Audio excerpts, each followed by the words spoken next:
लोकसभा के चुनाव का बिगुल बज चुका है। इस बीच महाविकास आघाड़ी के उम्मीदवार के रूप में बाल्या मामा को नियुक्त किया गया, लेकिन देखा गया कि इनका नाम जब चुनावी मैदान में आया तो कांग्रेस के लोग विरोध कर रहे थे। वो नाराजगी दूर हुई है या नहीं? नाराजगी दूर होने में टाइम लगता है, समय लगता है। सबको प्यार से नज़दीक लिया जाएगा, समझाया जाएगा। भाई भाई का रिश्ता है हमारा। हम गठबंधन में हाथ मिला के चल रहे हैं ना। जब गठबंधन का अनाउंसमेंट हुआ था तो राहुल गांधी का हाथ, सोनिया गांधी का हाथ शरद पवार जी ने पकड़ा था। बाजू में तेजस्वी यादव थे, एक बाजू में केजरीवाल थे। तो एक उद्देश्य से बनाई गई है ना ये।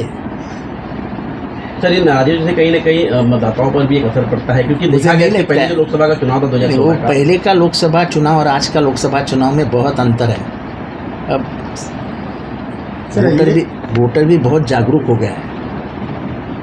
उसको मालूम है देश में क्या होने वाला है। सर, लोकसभा के इस चुनाव को लेकर खासकर किस नजरिए से आप देख रहे हैं भिवंडी शहर में कि क्या विकास के काम नहीं हुई है? क्या कहना है? ऐसा मामा आने के बाद क्या काम? भिवंडी को किसी ने नज़र में रखा ही नहीं है। जैसे मैं मुमरा में गया तब भिवंडी से बदतर था मुमरा। और मैं आज दावे के साथ कहता हूँ कि पूरे देश में मुसलमानों के शहर में सबसे सुंदर शहर कोई होगा तो वो मुमरा है। तो जिस तरह से कांग्रेस नाराज थी, उसी तरह से समाजवादी पार्टी के जो एमएलए उन्होंने कहा था कि भिवंडी शहर में एक ऐसा पक्ष है जो कि काफ़ी कमजोर है, हम उसे कंधे पे लेकर ढूंढ रहे हैं, जो एमएलए रईस शेख ने कहा। ठीक है ना, उनका खंदा मजबूत है, हम मानते हैं ना। उनके खंदे पे बैठेंगे। अब क्या है, हमको लड़ाई किसने लड़ ली है? हमारा उद्देश्य क्या है? नहीं तो ये सारी जो मतभेद है आगे तो ऐसा है, हम छोटे भाई हैं, दूल्हा हमारे घर का है, तो दुल्हन के पिताजी को रिश्तेदारों को बहुत संभालना पड़ता है। तो काम हम करेंगे ना। सर, मामा को वोट क्यों दिया जाए? क्यों दिया जाए? आपको मालूम है देश में क्या चल रहा है?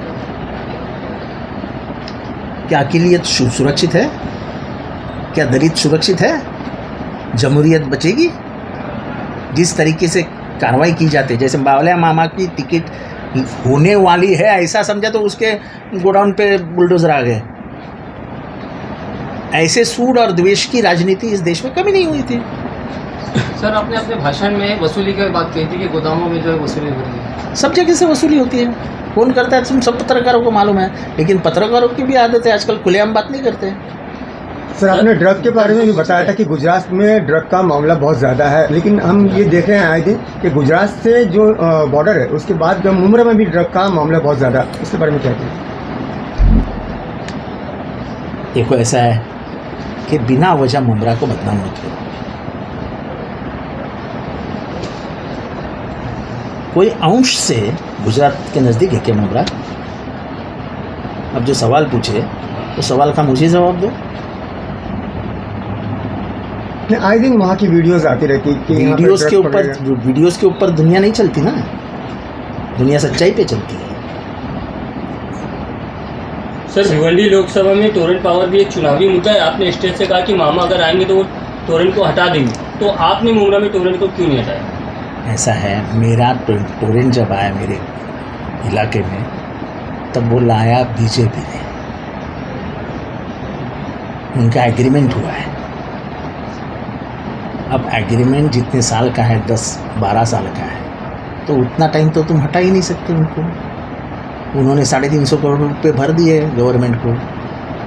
अब लाने वाले को दोषी पकड़ोगे कि जिसका कोई संबंध ही नहीं उसको दोषी पकड़ोगे? दयानंद चौधरी साहब ने कहा है कि अगर मुझे कांग्रेस से टिकट नहीं मिली तो मैं आज़ाद लड़ूंगा। ठीक है सर, एक्स्ट्रा बॉन्ड को लेकर जो आपने अभी मैंने बात कर ली ना, उसके बाद दूसरे बार सर, इस चुनाव में बाल्या मामा के समक्ष देखा जाए जैसे कि केंद्रीय मंत्री भी हैं और इस बीच जिजाऊ संगठन के नीलेश सांबरे भी हैं, तो क्या लगता है कि सबकी लड़ाई कैसी लड़ाई रहेगी? दिन जाएंगे आगे, आपको सब समझेगा माहौल कैसा बदलता है। नीलेश सांबरे को लेकर क्या प्रतिक्रिया रहेगी? सब मैं बोला ना कि इतनी जल्दबाजी क्यों है तुम पत्रकारों को? सर, एक्स्ट्रा बॉन्ड को फॉर्म भरने में कितने दिन है? सर, इलेक्टोरल बॉन्ड को लेकर जो आपने पीएम मोदी पर निशाना साधे हो, क्या है सर? मोदी पे नहीं, मेरा मोदी पे कोई निशाना नहीं। मुझे लोगों को समझाना है कि सरकार क्या कर रही है। देखो, रेमडेसिविर इंजेक्शन लो मत, ऐसे वर्ल्ड हेल्थ ऑर्गेनाइजेशन ने कहा, तो भी भारत में रेमडेसिविर बेचे जाते थे। लोग मर गए उसके।